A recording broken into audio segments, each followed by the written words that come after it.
Hello, and welcome back to the Legends of War podcast. I'm your host, Griffin. Today we're going to be talking about the Irish Civil War in 1922.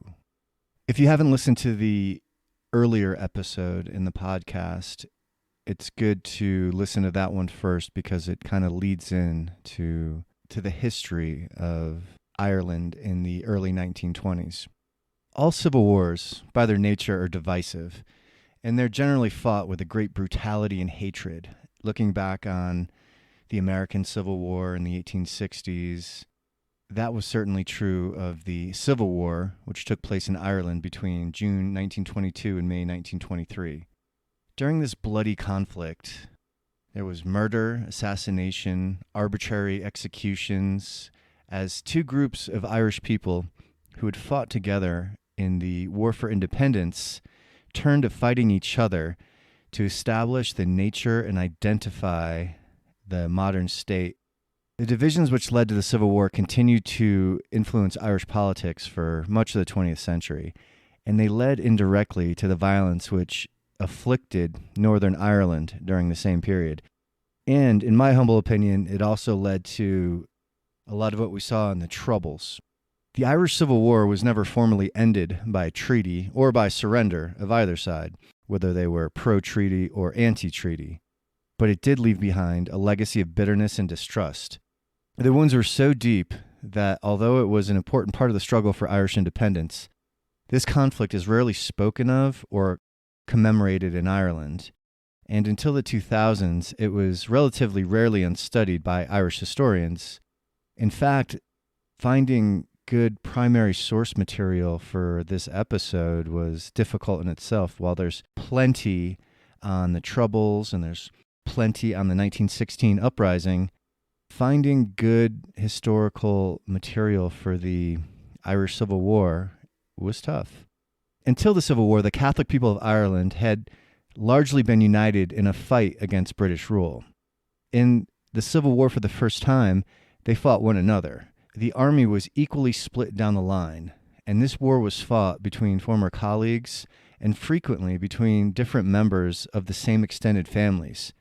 This was a cause of much of the bitterness and resentment, but it also made the Irish Civil War difficult for outsiders to understand, yours truly included. To make sense of what happened in those 11 months in the early 1920s, it's also necessary to put these events into the context of what had happened before and what came after. Forgive me ahead of time because this may be a little confused and confusing story, but it's also crucial to understand the background of the creation of an independent Ireland. The island of Ireland is just 50 miles from mainland Britain across the Irish Sea, but the history of these two Irelands is very different. Ireland has its own heritage, culture, language, and religion, but for much of its recent history, it was an often unwilling part of the British Empire. The association between Ireland and England first began in 1172 when the Pope appointed King Henry II of England the feudal Lord of Ireland. This gave the English king the right to own land in Ireland and to impose English laws on the people of that country. It wasn't until 1542 that Henry VIII became the first English king to be inaugurated as the King of Ireland. But the reign of Henry VIII also saw England become separated from the Catholic Church of Rome as part of the English Reformation. Basically, we're going back to the Tudors, and King Henry wanted to marry Anne Boleyn until he got tired of her and took her head off her shoulders. Now, after that, Henry VIII's daughter Elizabeth had become queen in 1558. In England, had become a Protestant country with the monarch as the head of the Church of England, basically because of what we had just talked about. The Reformation did not spread to Ireland, it remained mainly Catholic. Now, this led to a situation where a Gaelic-speaking, largely Catholic majority were ruled by English-speaking Protestant incomers from England, who also became the main landowners. Now, during the English Revolution of 1688, there were a number of battles between Catholics who supported King James II and Protestants who fought for William of Orange. Those who supported James II were finally defeated at the Battle of the Boyne but the revolution led to many British politicians regarding Ireland as a potential source of rebellion. Draconian laws were enacted which meant that Catholics in Ireland were unable to vote or join the British Army. The success of the American colonies in the War of Independence in 1776 and the outbreak of the French Revolution in the late 1700s encouraged a rebellion in Ireland against British rule in 1798. This rebellion was successfully repressed during a bloody conflict which saw many arbitrary executions and massacres of civilians. As many as 30,000 people are thought to have died before the rebellion was finally suppressed. This led directly to the Act of Union in 1800, which removed the remaining vestiges of Irish independence and subsumed Ireland as a part of the United Kingdom without a parliament of its own. In the period of 1845 to 1849, Ireland suffered the potato famine caused by failures of the potato crop, and up to a quarter of the population emigrated or died as a direct result of starvation or disease. Most of those affected were poor Catholic families in the South and West, and this famine left a legacy of resentment against the British government, which continued to export huge quantities of food from Ireland, failing to provide sufficient food to feed those affected by the famine. This famine polarized differences in Ireland between poor Gaelic-speaking Catholics and more affluent English-speaking Protestant landowners across the country, as well as between Ulster, the 6 counties in the north of Ireland, which had a largely Protestant population, and the south and west, which were mainly Catholic. Emigrants from Ireland who had gone to America formed the Fenian Brotherhood, and they supplied arms that were used in a rebellion against British rule in 1867. The failure of this rebellion led to the emergence of the Irish Home Rule movement in 1870. This movement supported not a complete break with Britain, but instead the establishment of some form of self-government for Ireland while remaining with the United Kingdom. During the latter part of the 19th century, this movement pursued home rule through British Parliament, and under the Liberal government of William Gladstone, it came very close to achieving this. However, the issue of independence for Ireland was complicated by the fact that the Protestant majority in the 6 counties of Ulster were opposed to separation from the United Kingdom. They did not want to be part of a united, independent Ireland ruled from Dublin. So by the beginning of the 20th century, the situation in Ireland still remained a stalemate. The Catholic majority in the south and west wanted some form of self-rule. The Protestant majority in the increasingly industrialized counties of Ulster were committed to maintaining the union between Ireland and the United Kingdom. Both sides started to form groups of armed fighters to protect their interests. Moving into the early years of the 20th century, the issue of home rule for Ireland was the subject of intense debate and political maneuvering inside the British Parliament. In Ireland, there was sporadic, though mainly small-scale violence, as armed supporters of self-rule in the south clashed with Unionists in the north. In Ulster, the Ulster Volunteers were formed, armed militia groups who vowed to resist, by force if necessary, any attempt by the British government to impose self-rule on the 6 counties. In 1913, these militias were consolidated into the Ulster Volunteer Force and received a clandestine shipment of 25,000 rifles. In the South, and partly in response to the formation of the UVF, a militia group of nationalists were formed, the Irish Volunteer Force, the IVF. This group was also well armed, and several shipments of rifles and ammunition, which originated in Germany, were brought to Ireland for their use. The popular thriller author Erskine Childers from The Riddle of the Sands was an ardent Irish nationalist, and he personally brought a shipment of over 1,000 German rifles to Dublin. By mid-1914, the Irish Volunteer Force had almost 200,000 members. The potential for an armed confrontation between these two groups was very apparent when, in August 1914, World War I started. Many men from the Ulster Volunteer Force joined the British Army. The IVF was split between those who believed they should support the British war effort and those who believed that while Britain was occupied with its war against Germany and Austria-Hungary, Ireland should pursue the fight for independence. Many men of the IVF, the Irish Volunteer Force, joined the British Army and fought in the Irish Division in Flanders, often fighting side by side with their former enemies from the Ulster Volunteer Force. But a smaller group of nationalists, who were supported by the Irish Republican Brotherhood, the IRB, called for neutrality and refused to fight for Britain. So in April of 1916, the Irish Republican Brotherhood, supported by armed members of the Irish Volunteers, seized several public buildings in Dublin and proclaimed an Irish Republic. For 6 days, there was intense fighting in Dublin as the British Army used heavy weapons to crush the rebellion. Almost 500 people died in the fighting during Easter week, many of them civilians, as we learned from our last episode, and parts of Dublin were left in ruins by shellfire and the subsequent fires. The Easter Rising was quickly suppressed, and the British arrested over 3,000 people as a result. The majority of these were interned without trial at camps in England and Wales, and between May 3rd and 12th, 16 of the leaders of the insurrection were executed by firing squad. In August of 1916, Sir Roger Casement, a former British diplomat and an early advocate for human rights, was executed for treasoning for his part in supporting the rebellion. The executions of Casement and the other leaders of the Irish Rebellion, Easter Rising, inflamed opinion in Ireland against the British, and this was reinforced when accounts began to emerge of the atrocities carried out by the British soldiers. During the night of April 28th, British soldiers of the South Staffordshire Regiment entered houses on North King Street in Dublin and shot or bayoneted 15 men. No British soldiers were ever held to account for this massacre. On April 25th, a captain in the British Army, John Colthurst, arbitrarily shot several unarmed men, including 2 journalists and a city councillor, and later ordered the summary execution of the popular Irish writer Francis Skeffington.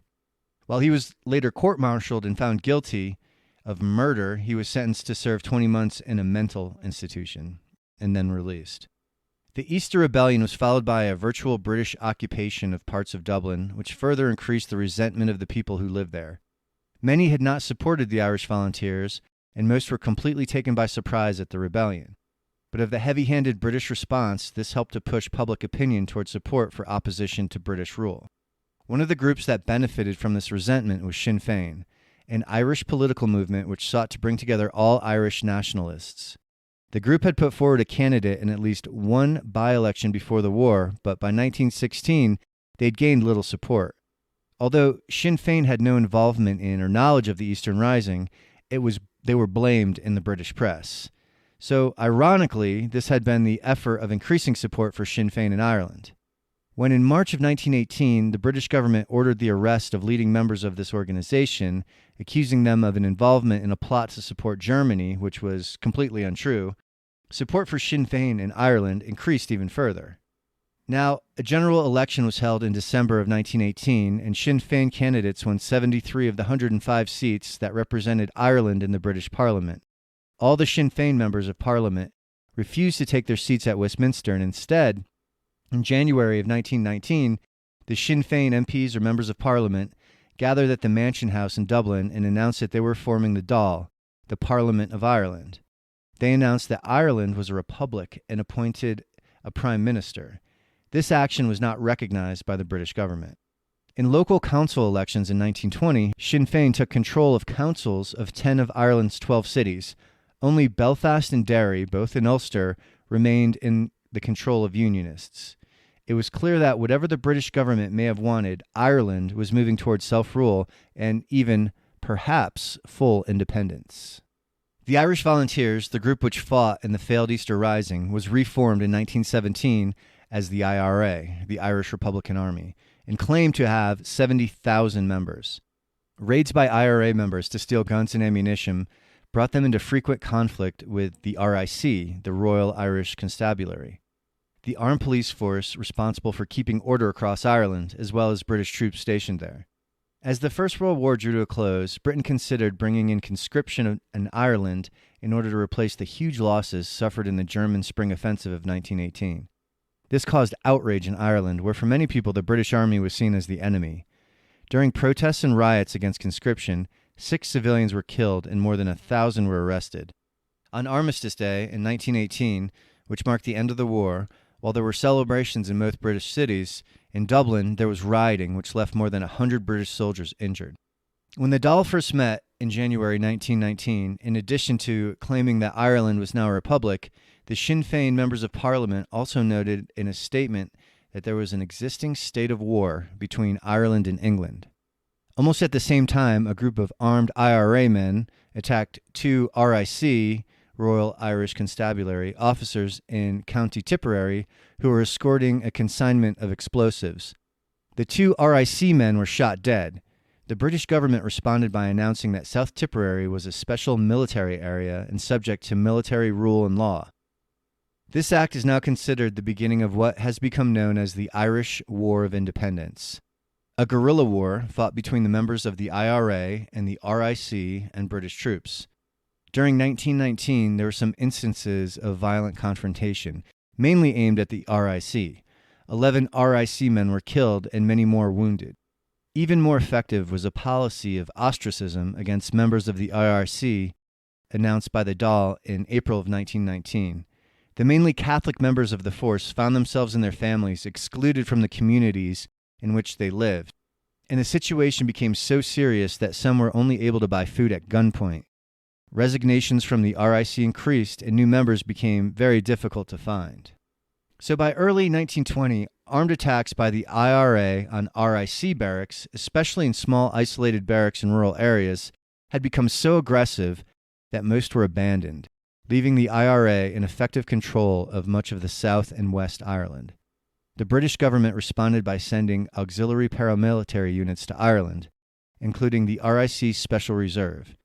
This was a unit formed mainly of British World War I veterans who were sent to Ireland to support the RIC.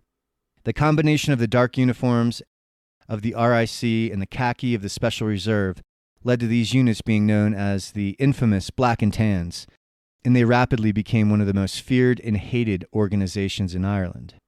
From their formation in 1920, the Black and Tans quickly gained a reputation for drunkenness, ill discipline, extreme violence, often directed at civilians. Because it was so hard to engage the IRA due to their guerrilla hit-and-run tactics, the Black and Tans instead attacked towns thought to be supporting the rebels. During the summer of 1920, several small towns, including Balbriggan and Trim, were attacked and burned down. When in November 1920, an IRA unit under the command of the charismatic leader Michael Collins mounted an attack in Dublin that resulted by the death of 19 people, including police officers and British soldiers, the RIC responded by driving into the football ground in Dublin while a match was in progress and shooting indiscriminately into the crowd, killing 14 and injuring more than 60. At the same time, 3 nationalist prisoners being held in Dublin Castle were shot while trying to escape. In the 6 months that followed what became known as Bloody Sunday, violence in Ireland reached a peak. Attacks by the IRA on the RIC continued, as did arrests, internments, and the killings of IRA members by the RIC and units of the British Army. However, by May of 1921, it had become clear that while the IRA were not strong enough to seize control of Ireland by main force, neither could the British Army defeat an organization which had widespread support among the people of Ireland. In a general election for the Parliament of Southern Ireland on May 13th, Sinn Féin took 124 seats out of 128. By this point, the IRA was running short of weapons and ammunition, while the British were weary of constant casualties and the high cost of maintaining a military presence in Ireland. On July 11, 1921, a truce was agreed and fighting finally ended in Ireland. The truce was followed by extended discussions between the British government and representatives from Ireland. Eamon de Valera, the man appointed as the President of the Republic of Ireland by the Dáil, sent a delegation headed by 2 men to negotiate: Michael Collins, who had become one of the leading members of the IRA, and Arthur Griffith, one of the founders of Sinn Féin. Negotiations lasted several months and produced the Anglo-Irish Treaty. Under this treaty, Ireland was to become the Irish Free State with its own House of Commons, but it would still be a dominion of the British Empire, similar to other dominions like Canada and Australia. While this did grant a measure of self-rule to Ireland, it was more a form of devolution rather than complete independence many Irish people had hoped for. The treaty also allowed counties in Ireland to opt out of the agreement if they wished. It was no surprise when the 6 counties of Ulster decided that they wished to remain in the United Kingdom rather than join the Free State. Ulster therefore became Northern Ireland, a part of the United Kingdom and quite separate from the Irish Free State. For the first time, a border was created between the 6 counties of Ulster and the rest of Ireland. attitudes toward the treaty, which saw it formally ratified by the Dáil in January 1922, were sharply divided. Many saw it as a pragmatic and logical step towards the final complete independence of Ireland.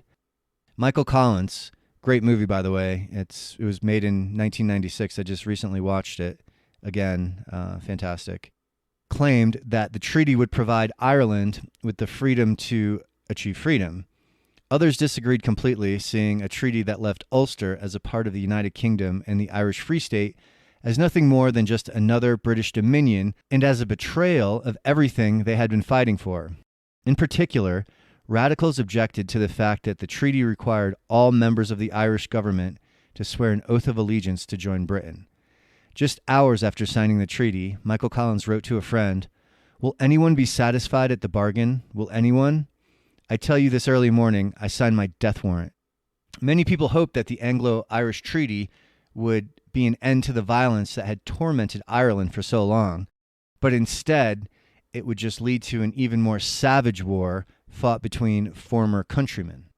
In the weeks and months that followed the ratification of the Anglo-Irish Treaty, it became apparent that a split was developing among the Irish Republicans. The provisional government, supported by moderate members of the IRA, sought to support the treaty and use this as a way of working toward eventual Irish independence. Meanwhile, militants within Sinn Féin and the IRA regarded the treaty as a betrayal and almost immediately began working against it. Some believed that the Free State should undertake an invasion of British-controlled Northern Ireland. Others recognized that they lacked the military capacities to successfully undertake such an attack and claimed that this would lead to the destruction of the Free State. The disagreement between these two factions, which became known as the pro-treaty and the anti-treaty groups, became bitter and acrimonious. Even the former president, Eamon de Valera, announced that he was against the treaty. Within a relatively short time, argument turned to armed confrontation. In March 1922, anti-treaty members of the IRA held a convention in Dublin at which they formally repudiated the Anglo-Irish Treaty and refused to recognize the authority of the Dáil. One of the leading members of the anti-treaty group within the IRA was Rory O'Connor, who had lived in Canada before returning in 1915 to join the IRA and take part in the Easter Rebellion. Rory O'Connor was well respected within the IRA, and his call for armed opposition to the treaty had many followers. The anti-treaty convention met again in early April 1922, and at that meeting, a new constitution for the IRA was adopted. When asked by a journalist whether he wanted to see Ireland ruled by a military dictatorship, Rory O'Connor replied, "You can take it any way you want." On April 14th, 1922, O'Connor led a force of around 200 armed anti-treaty IRA men to occupy the Four Courts. The Four Courts were a complex of buildings in the center of Dublin on the banks of the River Liffey that comprised the Public Records Office and the Land Registry Office, in addition to the courts themselves. This was a deliberate provocation both to the pro-treaty forces and, more significantly, to the British. Several thousand British soldiers were still present in Dublin, awaiting evacuation following the signing of the Anglo-Irish Treaty, and it seemed likely that Rory O'Connor helped to provoke an armed confrontation with these troops. In the event, the British decided not to respond directly and instead began applying pressure to the Dáil to deal with the occupation. Much of the responsibility for deciding how to respond fell on Michael Collins, who by this time had been appointed president of the Provisional Government Cabinet and was also effectively the commander of the newly formed Irish National Army. The situation for Collins and the other members of the Dáil was very difficult. If they were to maintain their authority, they could not allow what amounted to an armed insurrection in the center of their main city. However, the men occupying the Four Courts were former comrades with whom they had a great deal in common. The situation became worse when on June 22nd, two members of the IRA assassinated Sir Henry Wilson outside of his house in London. Wilson was a prominent unionist who opposed any form of self-rule for Ireland and owned property in the north. His death sparked outrage in London, and there were suspicions that the assassination had been ordered by Michael Collins. The tensions only increased further on June 26th when a group of anti-treaty IRA men who had spent time with their comrades in the Four Courts building left in a convoy of vehicles and headed for a car sales company premises in Dublin's Lower Baggot Street. While they were attempting to appropriate 16 vehicles, Lorries, or trucks, loaded with troops of the Irish National Army arrived. A scuffle resulted in the arrest of all the anti-treaty IRA men.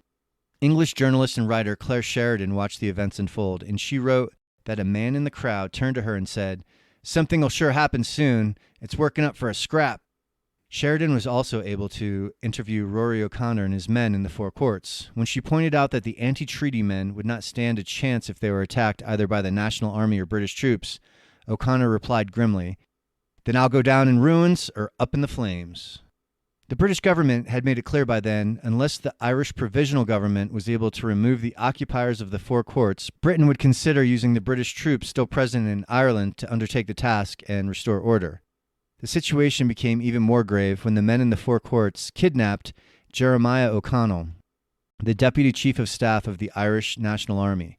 Faced with few alternatives, on June 27th, the Provisional Government Cabinet issued an ultimatum to the men in the Four Courts: evacuate or face immediate military action by the Irish National Army. By this time, Rory O'Connor had been joined by 12 members of the executive of the IRA, including Joe McKelvey, the Chief of Staff, and Liam Mellows, Quartermaster General. The 200 men inside were armed with rifles and submachine guns, as well as 2 light machine guns and a captured armored car equipped with a Vickers heavy machine gun. Entrances had been barricaded and improvised mines had been placed within the complex. The National Army units faced them had similar weapons, but were also equipped with 2 18-pounder field guns provided from the British Army on the orders of Winston Churchill. This artillery was set up on the opposite side of the River Liffey from the Four Courts complex. It has also been claimed, though never confirmed, that the Irish National Army was supported by special troops from the British Army. The ultimatum was delivered to the men inside the Four Courts late in the evening of June 27th. Some of those who were inside at the time later said that, as a result, O'Connor and the others who decided that they would leave the building at 0800 the following morning. If that was true, it was too late. At 4 a.m. on June 28th, the Irish National Army, using the artillery loaned to them from the British Army, began bombarding the Four Courts. This is the defining moment of the beginning of the Irish Civil War. The bombardment of the Four Courts buildings of the field guns used by the Irish National Army proved to be less effective than they had hoped. The guns fired every 15 minutes, but the damage they caused to the Four Courts buildings was not catastrophic, and the men inside were able to hold out. On the orders of Churchill, the British Army provided 2 additional guns, which were quickly added to the battery on the far bank of the River Liffey. Churchill also offered to give much heavier 60-pound howitzers, or even order the RAF to bomb the Four Courts from the air. But both of these offers were refused by Michael Collins, who was anxious to avoid civilian casualties. For nearly 3 days, the bombardment continued and both sides took potshots at each other. Large crowds of spectators gathered to watch and photograph the action. 7 men of the National Army were killed by rifle and machine gun fire, and many more were wounded. But still, the men inside refused to give up. By the morning of Friday, June 30th, parts of the Four Courts were in the hands of the National Army, but the anti-treaty men were still holding out in the small northern block. Fires were raging uncontrollably in some buildings when a huge explosion ripped through the small Records Treasury building on the northwest corner of the complex. No one is quite sure what caused the explosion, but it may have been caused when fires reached stored explosives or a combustible material, or when a shell hit explosive material. A huge mushroom cloud of dark smoke rose over the city, and papers from the records office were scattered like confetti over a large part of central Dublin. Despite the explosion, the anti-treaty men held out a little longer, hoping that a column of other members of the anti-treaty IRA would come to their aid. When it became clear that this was not going to happen, the men inside the Four Courts, including Rory O'Connor, surrendered to the National Army. 3 had been killed during the fighting, and several more were wounded. Jeremiah O'Connell, the kidnapped deputy chief of the staff of the National Army, was released unharmed. Yet, the surrender of the men inside the Four Courts did not end what had become known as the Battle of Dublin. Even while the bombardment of the Four Courts was in progress, another group of around 70 anti-treaty IRA troops, led by their commandant, Cathal Brugha, established themselves in a block of buildings on the east side of Sackville Street, now renamed O'Connell Street, in the center of Dublin. This block comprised 14 buildings, including 4 hotels, and the men inside it erected barricades and knocked holes in the wall between the buildings to turn the block into a strongpoint. Senior members of the anti-treaty group, including Eamon de Valera, joined the men and women inside. In the early hours of July 3rd, with the forecourts in their hands, the National Army turned its attention to Sackville Street. Armored cars raked the block with machine gun fire, while artillery bombarded the buildings. Fierce fighting continued until 5 o'clock on July 5th, when the last building held by anti-treaty forces, the Hammond Hotel, was set on fire. Most anti-treaty forces still inside surrendered, but Cathal Brugha emerged with his pistol in his hand and was shot by the soldiers waiting outside. He later died of his wounds. With Dublin now in the hands of the National Army, the remainder of Ireland became split between pro- and anti-treaty factions. The Free State controlled only the eastern part of the country. Anti-treaty forces, also known as irregulars, held much of the west of Ireland, in addition the cities of Cork, Limerick, and Waterford in the county of Munster. The latter area became informally known as the Munster Republic, and it was one of the main strongholds for the anti-treaty forces. The anti-treaty IRA had more men than the Free State, under the command of the Chief of Staff Liam Lynch. The anti-treaty IRA had around 12,000 men, and many of them were experienced fighters from the War for Independence. In contrast, the National Army of the Free State had only 8,000 soldiers, but still the balance in power lay with the National Army under the control of Michael Collins. Both sides had large numbers of rifles and light machine guns, but it was only the National Army that had access to regular supplies of ammunition as well as artillery and armored cars borrowed from the British. Liam Lynch decided on a mainly defensive strategy for the anti-treaty forces. He intended to hold out in Munster and other areas, hoping that this would force the Free State to abandon the Anglo-Irish Treaty. On the other side, Michael Collins was determined to end the war as quickly as possible to ensure that the last remaining British troops left Ireland and that control was handed over to the provisional government. The first city held by anti-treaty forces in the Munster Republic to come under attack was Limerick, when the National Army began its assault on July 11th. As in the fighting on Sackville Street in Dublin, both sides were relatively even matched in terms of men, rifles, and machine guns, but only the National Army had field guns and armored cars. This caused bitter street fighting, and it left much of the center of Limerick in ruins. This fighting continued until July 21st, when the city fell into the hands of the National Army. By the time the anti-treaty resistance in Limerick ended, the National Army had also taken the city of Waterford, again using artillery to overcome the defenders.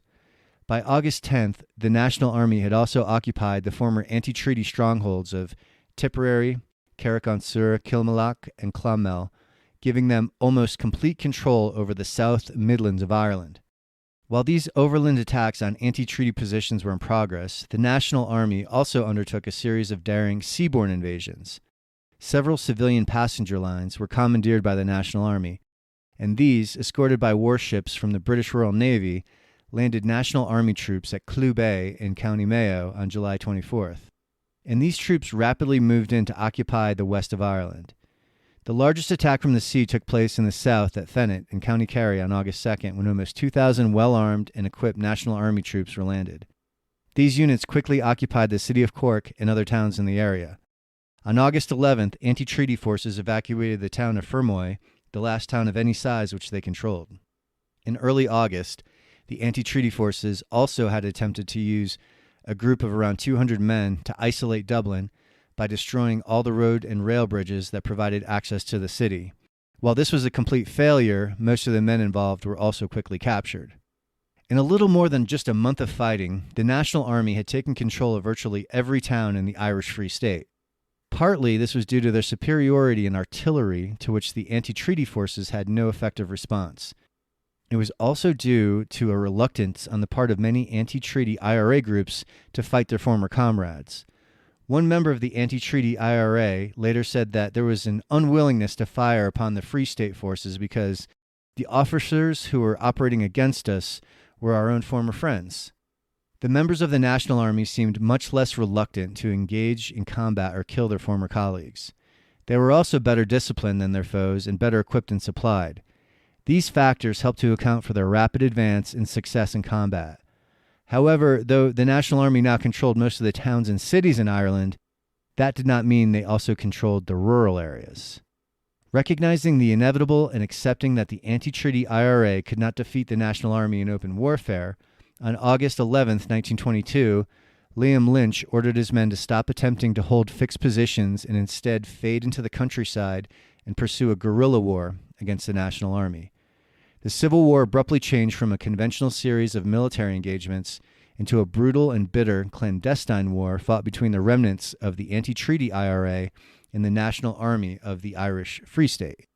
Following the National Army offensives in July and early August, the anti-treaty forces were left without control of any large town or city, though they still controlled rural areas in western parts of Cork and Kerry in the south, as well as County Wexford in the east, and in parts of counties including Sligo and Mayo in the west. The anti-treaty forces formed flying columns. These were small, mobile groups of fighters who were able to strike within areas nominally controlled by the National Army. This tactic had worked well against the British during the Irish War of Independence. Most of the actions undertaken by the anti-treaty IRA were small-scale, though a few involved larger forces of up to several hundred fighters. In the early hours of August 14, 1922, around 100 men of the anti-treaty 4th Northern Division of the IRA, under the command of Frank Aiken, attacked the barracks in the town of Dundalk. Ironically, the men defending the town were former members of the 5th Northern Division of the IRA, who were pro-treaty and had been inducted into the National Army. Just 1 month previously, the attackers had themselves occupied these barracks. 2 months before that, the two units had been ready to fight together. Now they were pitched against each other. The anti-treaty troops quickly took control of Dundalk, and over 300 prisoners were freed, and more than 300 members of the National Army were captured. This was a major, although short-lived success for the anti-treaty IRA. Their troops were driven out to hold the town against the National Army reinforcements and were quickly driven out. Other similar actions took place elsewhere in Ireland. The small town of Kenmare in the south of County Kerry, for example, was taken by anti-treaty forces on September 9th and was held against National Army attacks until early December.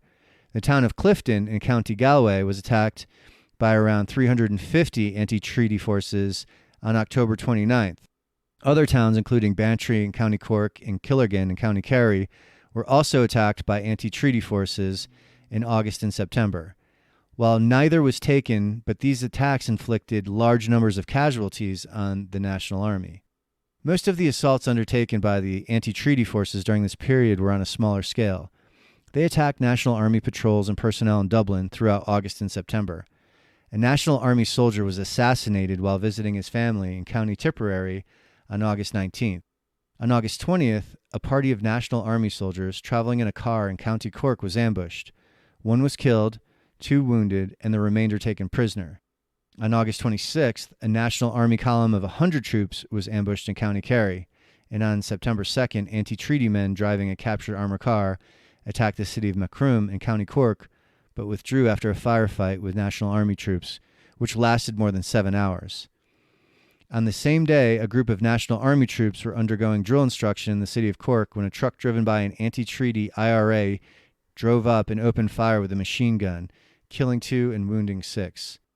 These are just a few examples of barely a day in August and September of 1922, how it passed without an attack on members of the National Army, or an assassination, or an attempt to disrupt infrastructure like blowing up a railway bridge on the Cork-Dublin line.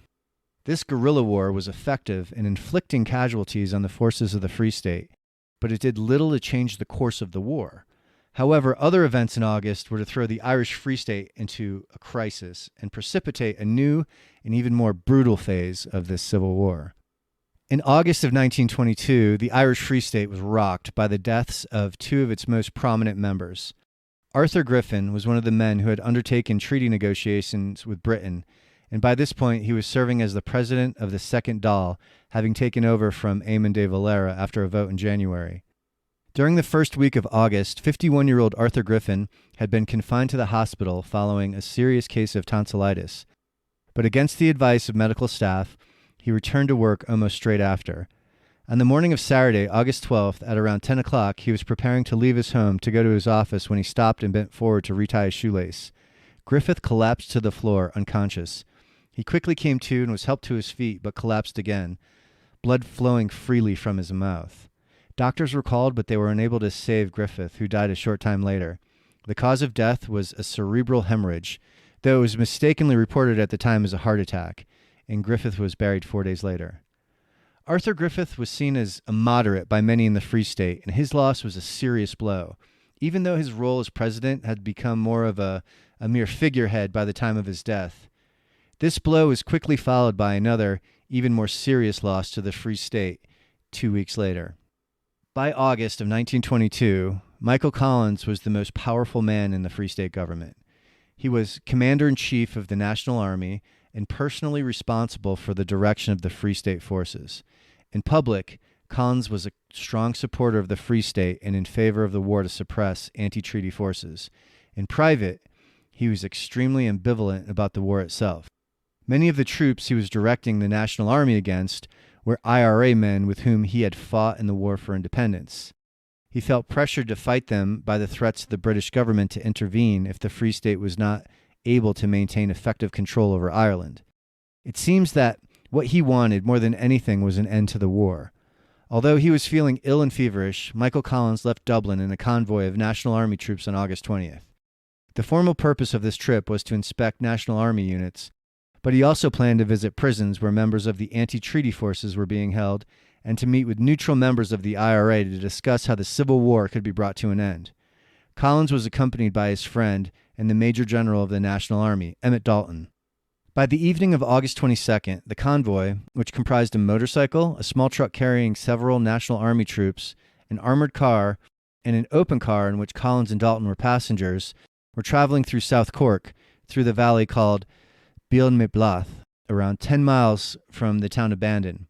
Suddenly, in the failing light of sunset, shots rang out as the vehicles were ambushed by a force of around 30 anti-treaty IRA men. Dalton told the driver to try to escape. Collins immediately countermanded this and began telling him, "Stop, we'll just stand and fight him." Most of the vehicles stopped. Collins ran forward and began shooting at them. Moments later, he was struck in the head by a bullet and died.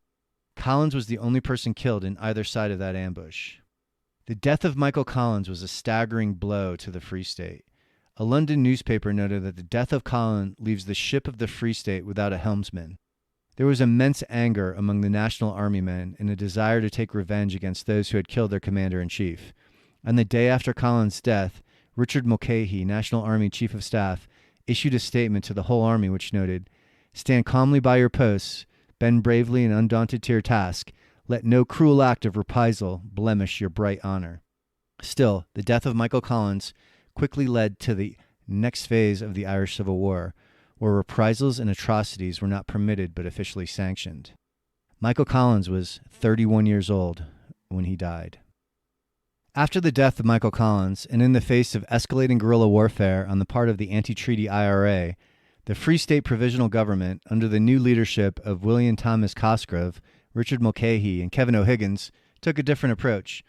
They decided that the anti-treaty IRA were criminals rather than combatants, and were therefore not owed the courtesies due to prisoners of war.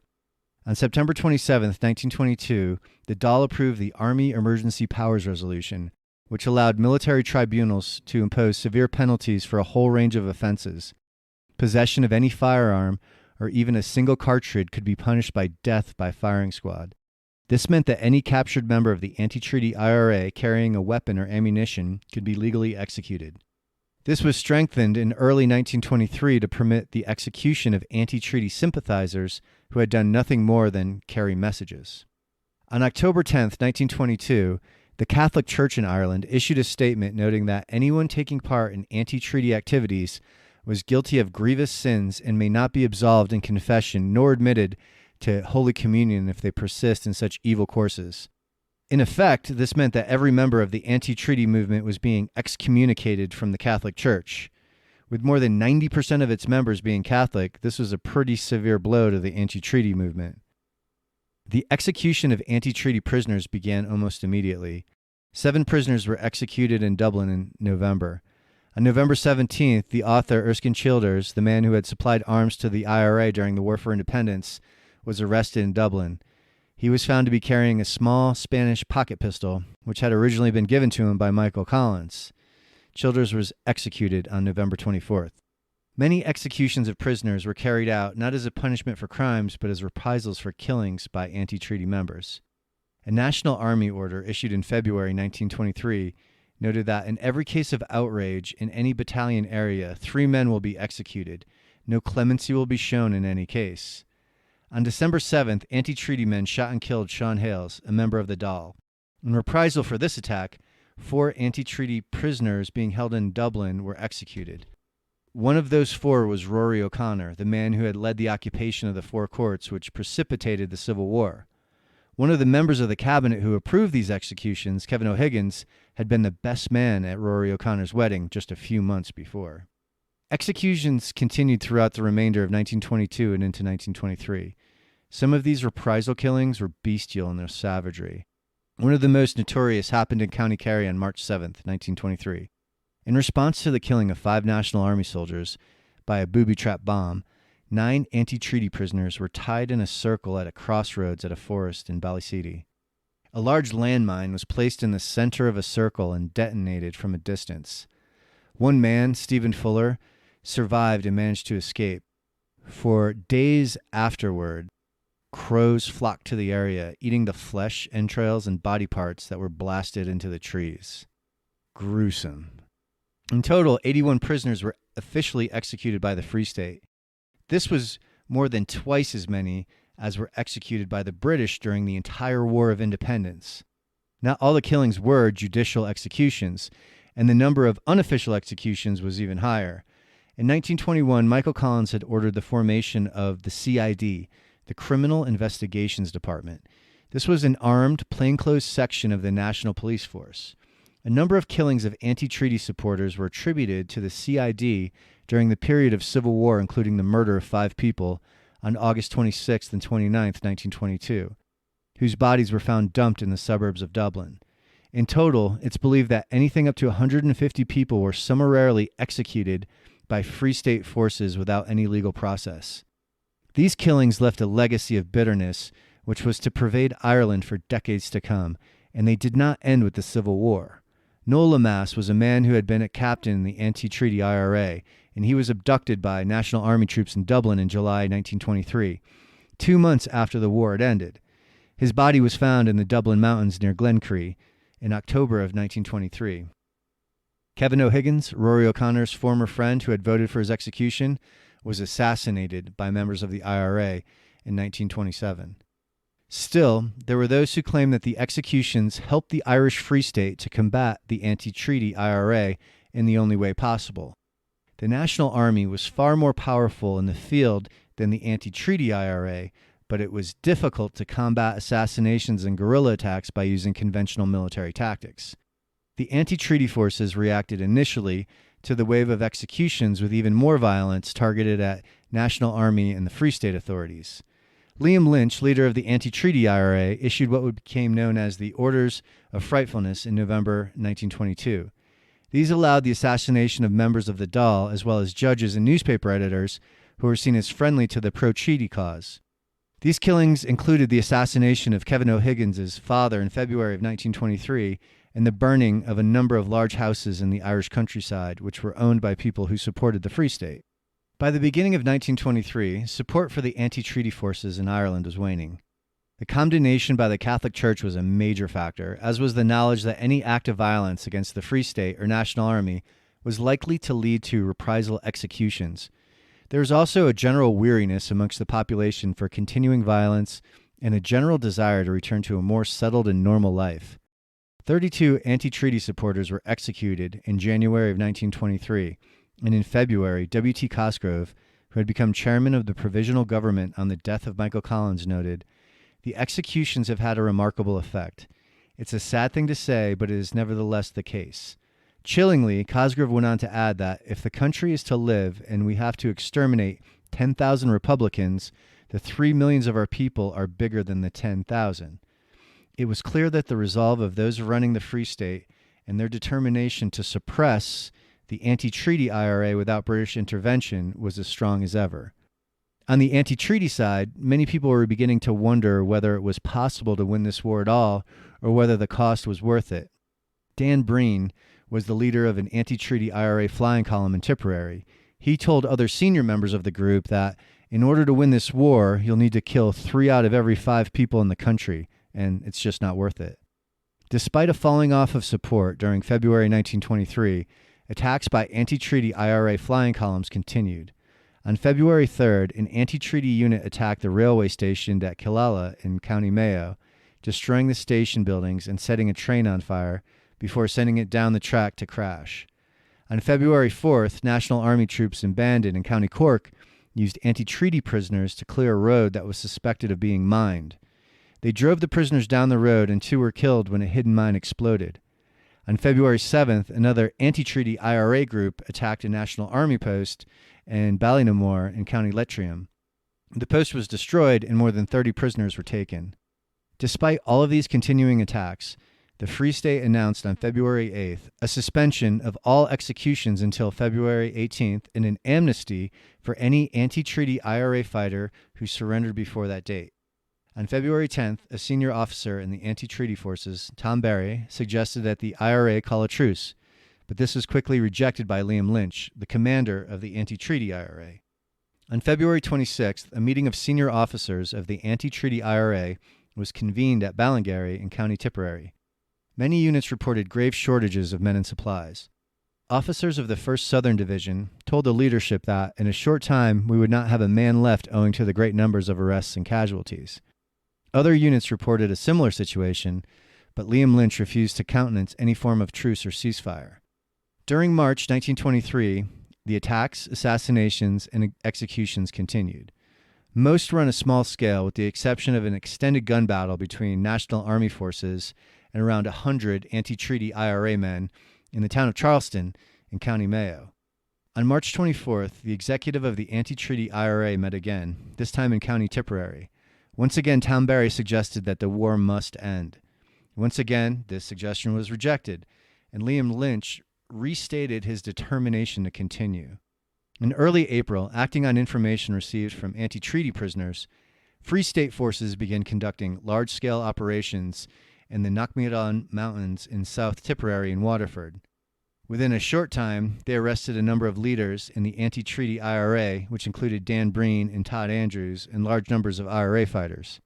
A few days later, a group of anti-treaty IRA was caught in the open on a hillside in the mountains.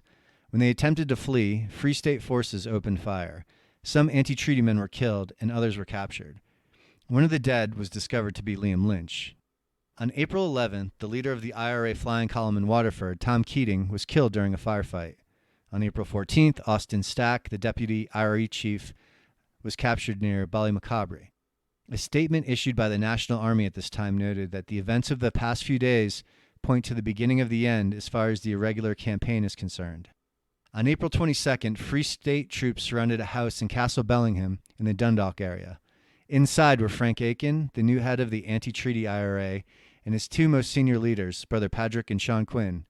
In the firefight that followed, Sean Quinn was killed and Patrick was captured, but Frank Aiken somehow managed to escape. Accepting the inevitable, on April 30th, Aiken ordered all anti-treaty IRA units to stop fighting. Most did, but some sporadic violence continued. A National Army sergeant was shot dead while on sentry duty on May 6th, and on May 15th, the last armed confrontation of the Irish Civil War took place at Valleymount in County Wicklow, when Free State forces attacked an anti-treaty IRA flying column led by Ned Plunkett. Plunkett was killed in the subsequent gun battle, and other members of the column were captured. On May 24th, 1923, Frank Aiken ordered all anti-treaty IRA units to dump their arms. In other words, to hide them for potential future use. There was no formal surrender by anti-treaty forces. There was no peace treaty. There was no handover of weapons. But this moment effectively marks the end of the Irish Civil War. And on the same day, Eamon de Valera issued an emotional and emotive statement. He said, "Soldiers of the Republic, Legion of the Rearguard, the Republic can no longer be defended successfully by your arms. Further sacrifice of life would now be in vain, and the continuance of the struggle in arms unwise in the national interest and prejudicial to the future of our cause. Military victory must be allowed to rest for the moment with those who have destroyed the Republic." No one is certain how many people really died during the Irish Civil War. There are estimates that range from 1,500 to 4,000. After the announcement of the ceasefire in April 1923, around 12,000 anti-treaty prisoners were still being held by the Free State. Most weren't released until 1924, following a protracted hunger strike in which several prisoners died. Even after the war, the legacy of bitterness led to a sporadic violence. When the bodies of 3 anti-treaty IRA men executed in January of 1923 were buried in Dundalk in November 1924, a gunfight erupted between the anti-treaty men and the Free State troops, leaving 1 man dead and several wounded.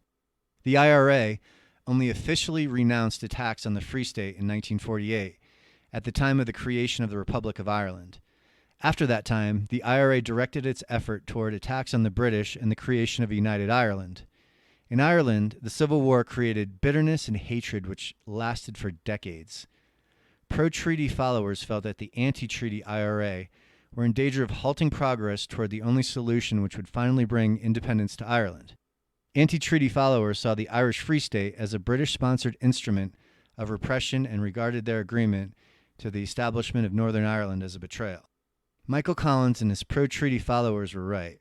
The creation of the Irish Free State did eventually lead to complete independence for most of Ireland.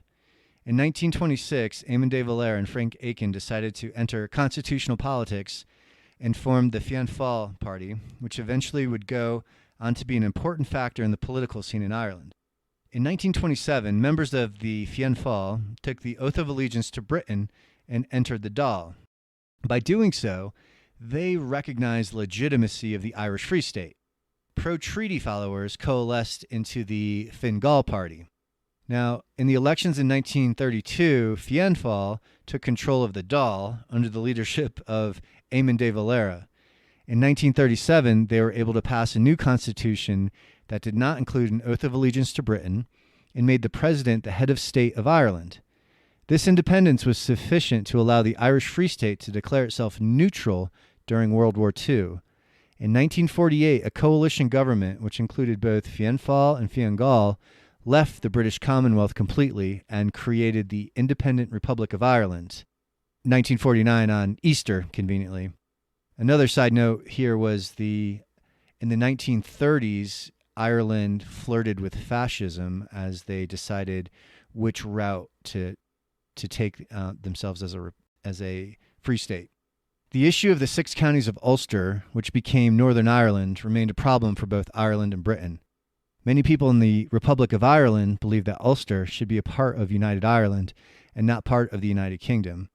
The Protestant majority in Northern Ireland refused to accept this, and the violence which began in Northern Ireland and Britain in the late 60s and continued into the late 90s was directly related to this issue. Although Northern Ireland has been generally peaceful since the signing of the Good Friday Agreement in 1998, generally peaceful, the relationship between Northern Ireland and the Republic of Ireland continues to be a problem.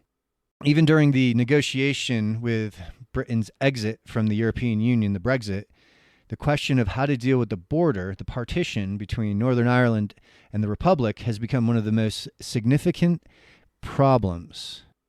The Irish Civil War came close to tearing apart the newly created Irish Free State instead of unifying Ireland. The Anglo-Irish Treaty created divisions between Northern Ireland and the Free State, between pro and anti-factions within the Free State. The issue is the same on which one would dog Irish politics for the next 100 years: how to reconcile the desire of many people in the South and West for independence with the wishes of the people in the North to remain part of the United Kingdom. The outcome was a compromise which created as many problems as it solved. When faced with armed opposition to the treaty, the people who governed the Free State were presented with an impossible solution. If they declared war on their former comrades, they risked dividing the new state. If they didn't, they risked direct intervention of Britain and the loss of the measure of independence they had gained. While Michael Collins remained an important figure in the Free State, the general approach seemed to have been motivated by a desire to end the Civil War as quickly as possible and with as little bloodshed as possible. With his death, the war fought by the Free State changed to include the execution of prisoners, extrajudicial killing, and even assassination and murder. It's possible that these brutal methods helped to win the war, but they left a legacy of bitterness and hatred that would pervade Ireland for decades to come. The Irish Civil War was short, and the total number of casualties was relatively low compared to other civil wars. but an understanding of the origins and outcome of this conflict is essential to an understanding of the progress of Ireland towards independence. Well, I hope I didn't confuse you too much. I know this is a complicated topic, and I tried to unpack it as best I could. I really find it fascinating, and I hope you enjoyed listening to this episode. I'm Griffin from Legends of War, signing off.